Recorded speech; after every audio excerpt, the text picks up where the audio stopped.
Rohingya मुसलमानों को लेकर भारत में खासी चिंता है।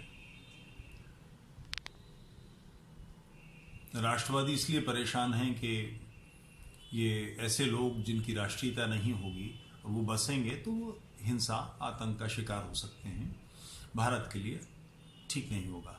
तो वो लोग जो इनको वोट बैंक बनाना चाहते हैं वो इनके पक्ष में परेशान हैं।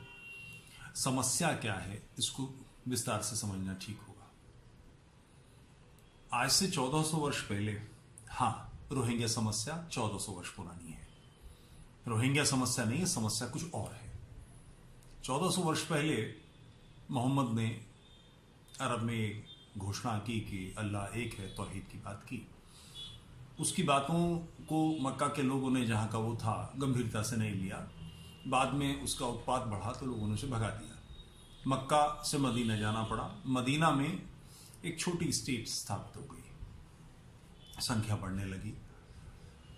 ये चिंतन कि संसार में दो प्रकार के लोग हैं। एक वो क्षेत्र जहां पर इस्लाम यानी तौहीद, नमाज, रोज़ा, ज़कात और हज को मानने वाले लोग, जो अल्लाह एक है मानते हैं, उसमें कोई सम्मिलित नहीं है वैसा मानते हैं, मोहम्मद को उसका पैगंबर मानते हैं, कुरान को उसकी आखिरी किताब मानते हैं, ये मानने वाले लोग, इनका जो रहने का क्षेत्र है, जहां वो नाफिज हैं यानी जहां वो हावी हैं, वर्चस्वी हैं, जहां उनका शासन है, संख्या बल का मामला नहीं है, उनका शासन है, उसे दारुल इस्लाम नाम दिया। दूसरा वो क्षेत्र जहां ऐसे लोग नहीं हैं और उन्हें होना चाहिए, उन्हें होना होगा, उसके लिए लगातार संघर्ष होगा, इसलिए उसे दारुल हरब यानी युद्ध क्षेत्र मोहम्मद ने नाम दिया। संसार के दो भाग, एक भाग वो जो मुसलमान है, उसकी सारी व्यवस्था को मानते हैं, दूसरा वो भाग जो इसे नहीं मानते। ये लगातार का संघर्ष। अरब में छोटी सी जनसंख्या थी, इस काम को करने के लिए सेनाएं बढ़ानी थी, सेनाओं के लिए व्यवस्था चाहिए। भारत जो आज 125 करोड़ का देश है, जहां 125 करोड़ लोगों का उत्पादन होता है, उसकी व्यवस्थाएं हैं, शस्त्र श्यामला धरती है, बरसात होती है, सब प्रकार की 6 ऋतुएं यहाँ पर हैं। उसके बावजूद हमारी सेना की संख्या, जो तीनों प्रकार की सेनाएं, पुलिस इत्यादि सब मिलाकर है, वो 30 लाख नहीं है। 30 लाख से कम संख्या 125 करोड़ अरब में कहां से आएंगे?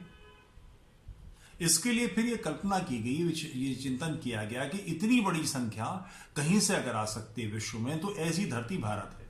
इस भारत को जीतना है। इस सपने का नाम ग़ज़वा-ए हिंद है, जो हदीसों में है मोहम्मद के हवाले से। ग़ज़वा-ए हिंद करने के लिए बाहर से कौन आएगा? आज भारत बड़ा है, मगर उस समय तो बहुत ही बड़ा था। अफगानिस्तान, तिब्बत, बर्मा, श्रीलंका, पाकिस्तान, बांग्लादेश इत्यादि सारा क्षेत्र इसके पास था। इस सैन्य बल से कौन टकराता? तो इसको जीतने का, इसको समाप्त करने का और यहां दारुल इस्लाम स्थापित करने का तरीका क्या होगा? वो तरीका था शुद्धि से उल्टा, यानी धर्मांतरण, कन्वर्जन, मुसलमान बनाना। संख्या बल कैसे बने? इस्लामियों ने ऐसा कई बार किया। छोटी मोटी रियासतें, जिसे हम बड़ा वो मुगल सल्तनत और ये सब इतिहासकार बताते हैं, बकवास है। दिल्ली की छोटे मोटे जमींदार थे, इन लोगों की सेनाएं कभी इधर उधर निकलती थी, कोई लूटपाट कर लेती थी। सारे भारत में कभी इनका राज्य नहीं रहा। किंतु भारतीय यानी हिंदू इस सोच के नहीं थे, ये समझते कि ये क्या है। वो लगातार ग़ज़वा-ए हिंद के सपने पर काम कर रहे थे। आज भारत में जनतंत्र है, यहां वोट का महत्व है। जहां जहां वोट संख्या बढ़ जाएगी, वहां वहां उसका वर्चस्व होगा।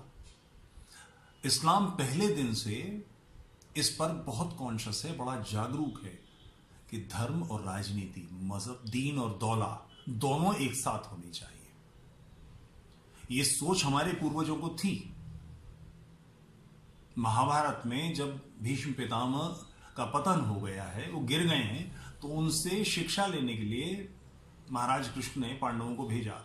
उस चर्चा में ये आता है कि युधिष्ठिर से भीष्म कह रहे हैं कि धर्म दीर्घकालिक राजनीति है, राजनीति अल्पकालिक धर्म। ये दोनों बिल्कुल मिले हुए हैं। इस्लाम ने दीन और दौला को नई बात नहीं की, ये हमारे पूर्वज जानते थे, मगर हम इस बात को भूल गए। हमने ध्यान नहीं किया कि आज की राजनीति का परिणाम कल क्या होने वाला है। आज भारत में जनतंत्र है, छोटे छोटे पॉकेट्स, इस्लामी पॉकेट्स, जैसे आपकी शायद जानकारी में यह विषय हो कि कहीं भी किसी भी पोलिंग बूथ पर यदि 90% से अधिक वोट पड़ जाएगा तो स्वाभाविक रूप से उस क्षेत्र को बूथ कैप्चरिंग मान के वहां दोबारा पोल किया जाएगा। मगर इसका एक विकल्प है, जहां मुस्लिम पोलिंग बूथ्स हैं वहां ये विकल्प, वहां ये मान्यता नहीं है। वहां स्वाभाविक रूप से 96-97% तक, मैंने स्वयं 98% तक मुस्लिम एरिया में पोलिंग देखा है। अंधा, लूला, लंगड़ा, रोता पीटता बूढ़ा, कैसा भी आदमी वोट डालने जरूर जाएगा। इस्लाम समझता है इसकी ताकत को। इस ताकत का परिणाम है कि आज इंग्लैंड में, लंदन के कुछ क्षेत्र ऐसे हैं और भी कई ऐसे क्षेत्र हैं जहां शरिया लागू करा लिया है उन्होंने। फ्रांस की राजनीति थरथरा रही है, यूरोप की राजनीति खराब हो रही है। डेविड कैमरून, इंग्लैंड के प्रधानमंत्री, ने स्वीकार किया है कि हमने पाकिस्तान से अपने वोट बैंक बढ़ाने के लिए मुसलमान आयात किए। परिणाम, वो डेविड कैमरून को वोट देने नहीं आए, वो मूलतः इंग्लैंड को जीतने आए हैं, उसे दारुल हरब से दारुल इस्लाम बनाने आए हैं। ये लगातार उनकी सोच है। रोहिंग्या मुसलमान भी यही है। गजवाए हिंद आप भारत को इस तरह से नहीं जीत सकते। तब क्या करेंगे? राजनीतिक बदलाव लाएंगे। बंगाल में वामपंथियों ने लगातार इस्लामी राजनीति की। भारत का जब विभाजन हुआ तो दो क्षेत्र कटे, पंजाब आधा कट गया, आधा बंगाल कट गया। पंजाब से जो विस्थापित आए वो लगातार इस बात को कहते थे कि हमारे साथ क्या गुजरी है, कैसा कैसा हुआ है। बहन बेटियां छीनी गई, आर्थिक रूप से विपन्न हो गए, सब कुछ नाश हुआ, करोड़ों लोग मारे गए, सब प्रकार से विध्वंस हुआ। यह बांग्लादेश के क्षेत्र में भी हुआ है। दुर्भाग्य है कि वहां का कोई लीडर इस बात को आज तक नहीं कहता। कम्युनिस्ट पार्टी जो इतने समय राज करती रही है, इसके मूल सारे जो चिंतक हैं, विचारक हैं, वो सब पूर्वी बंगाल से आए हुए लोग हैं। इन सब के साथ वही हुआ जो बांग्लादेश, पाकिस्तान, पंजाब वाले पाकिस्तान में हुआ। मगर ये स्वीकार नहीं करते, चुप रहते हैं। अब उसी राजनीति दिशा में ममता बनर्जी लगी। इस्लामी दबाव क्या होता है इसे समझिए। बल्लभगढ़ में जुनैद मारा गया। एक आदमी, लड़के ने, जिसने उत्पात किया, अपने एक वृद्ध व्यक्ति पर हाथ उठाया, उसके बाद उसकी मार लग गई तो उसने हमला करने के लिए 5-7 लोग, 10-20 लोग बुलाए, हमला किया।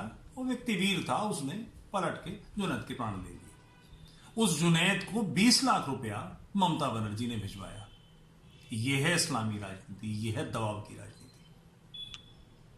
रोहिंग्या मूलतः भारत के हिंदू चरित्र को बदलकर इस्लामी बनाने के कार्य में लगे हुए हैं। ये वही रोहिंग्या ही नहीं है, जहां जहां इस्लामी धर्मांतरण हो रहा है, संख्या बढ़ रही है, उसका यही परिणाम हो रहा है। कृपया समस्या को समझिए। समस्या रोहिंग्या नहीं है, समस्या इस्लाम है, तो सारे विश्व को बदलने में लगा हुआ है। जो दावा करता है कि इस्लाम आखिरी दीन है, अंतिम सत्य है, इसके लिए वो सारे विश्व में काम कर रहे हैं। एक वैचारिक लड़ाई है। इस बात को समझिए, इस्लाम का अध्ययन कीजिए और फिर आप पाएंगे कि उनका यह सारा दावा सिरे से गलत है, सिरे से झूठ है। इस्लाम ऐसी जीवन शैली है ही नहीं कि जो कोई सभ्य समाज में हो सकती है, होनी चाहिए। समाज में जो विकास हुआ है, सभ्य समाज बना कैसे है? पहले तो माइटिसाइड था, जिसके पास ताकत थी वो जैसा मर्जी वैसा करता था। सभ्य समाज ने मनुष्यों के बराबरी के अधिकार तय किए। आप राजा हैं, मैं प्रजा हूं, मैं गुलाम हूं, ऐसा नहीं है। हम सबके अधिकार बराबर हैं। इसका परिणाम जनतंत्र आया है। ये सबसे सही, निकटतम सबसे सही फॉर्म है। दूसरा, स्त्रियां पुरुषों के बराबर हैं। हम सबके अधिकार समान है। ये सभ्य समाज है, हमने इसके नियम बनाए हैं। इस्लाम का तो मूल चिंतन औरत को नाक़िसुल अक्ल, जो अक्ल के नाते कुंद है, मानती है। यह सामान्य बात नहीं है, इग्नोर करने वाली बात नहीं है। इसके दो उदाहरणों से बात करता हूं। खलीफा हारून अल रशीद जब खलीफा बना तो उसका मन अपने महल की एक बांदी पर आया। उसने उस बांदी को बुलवाया तो बांदी ने कहा कि मैं आपके पिता से संबंधित रह चुकी हूं, मेरा दर्जा आपकी मां का है। खलीफा बीमार पड़ गया, उस महिला को इतना चाहने लगा। तो वजीर, उसके अमीर बेचैन हुए, परेशान हुए, तो उन्होंने मुफ्ती से कहा कि इसमें क्या किया जाए। तो उन्होंने कहा कि मैं फतवा दे दूंगा, ये डॉक्यूमेंटेड है, 1 लाख दीनार लूंगा। खलीफा से कहा गया ऐसे से फतवा मिल सकता है। मुफ्ती को बुलवा लिया उन्होंने। तो मुफ्ती ने कहा 1 लाख दीनार दीजिए, मैं फतवा देता हूं। खलीफा राजी हो गए। तो उस महिला को बुलाया गया। तो उन्होंने उससे पूछा कि जब ये हुआ, यानी आप इनके पिता के साथ शयन कक्ष में थी, आपके संबंध स्थापित हो रहे थे, उस समय कोई और था जिसने ये देखा हो? खलीफा किसी महिला के साथ अपने बेडरूम में होगा तो वहां जाना किसी का, उसे अपनी मौत बुलानी है क्या? कोई गवाही नहीं थी। तो ये नाक़िसुल अक्ल कुरान में है कि एक औरत की गवाही पर्याप्त नहीं है, उसके साथ किसी दूसरी औरत की गवाही या किसी मर्द की गवाही होनी चाहिए। वो कोई थी नहीं। अपनी मां के दर्जे की महिला के साथ यौन संबंध स्थापित करने का खलीफा को मौका इस नाक़िसुल अक्ल की वजह से मिला। दूसरी हाल की घटना, अफगानिस्तान में जिस समय तालिबान थे, वहां एक महिला ने 4 पुरुषों पर आरोप लगाया और थाने में रिपोर्ट दर्ज की कि उन्होंने मेरे साथ बलात्कार किया। मेडिकल हुआ, इसमें प्रमाणित हुआ कि इसके साथ बलात्कार हुआ है, किंतु गवाही नहीं मिली। परिणाम, उस महिला को बदचलन होने का दोषी करार दिया गया और उन 4 व्यक्तियों सहित सारे कबीले के लोगों ने पत्थर मार मार के उसकी हत्या कर दी। ये चिंतन प्रणाली मनुष्यता के पूरी तरह से खिलाफ है। इस चिंतन प्रणाली से सावधान होइए, इसका अध्ययन कीजिए, और आप पाएंगे कि ऐसी हर बात जो इसके पक्ष में जा रही है वो केवल इस कारण जा रही है कि उनका राजनीतिक दबाव है। आपको क्या लगता है प्रशांत भूषण आपसे मुझसे कम अच्छा हिंदू है? ऐसा तो नहीं है। दिग्विजय सिंह क्या मुझसे कम हिंदू होगा? मुझसे कहीं अधिक पूजा करता होगा व्यक्ति, मगर राष्ट्रीयता उसकी संदिग्ध है। ये इस तरह से है, नेहरू की पत्नी कमला नेहरू का जब देहावसान हुआ तो नेहरू जी ने बाल कटवाए, ब्राह्मण भोज दिया, पूरा उनका कर्मकांड किया, श्राद्ध किया। सावरकर जी की पत्नी का देहांत हुआ, उन्होंने केवल अंतिम संस्कार किया, कोई श्राद्ध, कोई ब्राह्मण भोज, कुछ नहीं किया। हिंदू बेहतर कौन है? निसंदेह सावरकर है। राष्ट्रीयता को समझिए और इस पर आए हुए संकटों को समझिए। रोहिंग्या बहुत छोटी बात है। मूल संकट ग़ज़वाए हिंद है, मूल संकट इस्लाम है जो लगातार राष्ट्रीयता को ध्वस्त कर रहा है। उसने हमसे अफगानिस्तान छीना, उसने हमसे पाकिस्तान छीना, उसने हमसे बांग्लादेश छीना, उसने हमें कश्मीर से बाहर किया, वो आज हमें असम से निकाल रहा है, वो आज बंगाल के सीमावर्ती क्षेत्रों से हमें निकाल रहा है, वो बिहार से निकाल रहा है। दिल्ली में ऐसी स्थिति है। कल रात जयपुर में थाना घेर लिया गया, एक चालान पर इतना बवाल हुआ। एक बहुत आवश्यक बात समझने की है कि ऐसा कुछ भी हम सोचते हैं कि क्या ये पुलिस की, प्रशासन की समस्या है? निश्चित रूप से नहीं है। मैं आपको कानून हाथ में लेने के लिए नहीं उकसा रहा हूं, मगर कानून की सीमाएं समझिए। 30 लाख से कम का बल देश के अंदर 25 करोड़ अराष्ट्रीय चिंतकों को संभाल सकता है? ये गली मोहल्लों की लड़ाई है। जिस समय थाना घिरा, आसपास की कॉलोनी के लोगों को थाने के लोगों के साथ खड़ा होना पड़ेगा, अन्यथा थाने के बाद उनका नंबर आएगा। ये घटना 25 पुलिस वालों के खिलाफ नहीं है।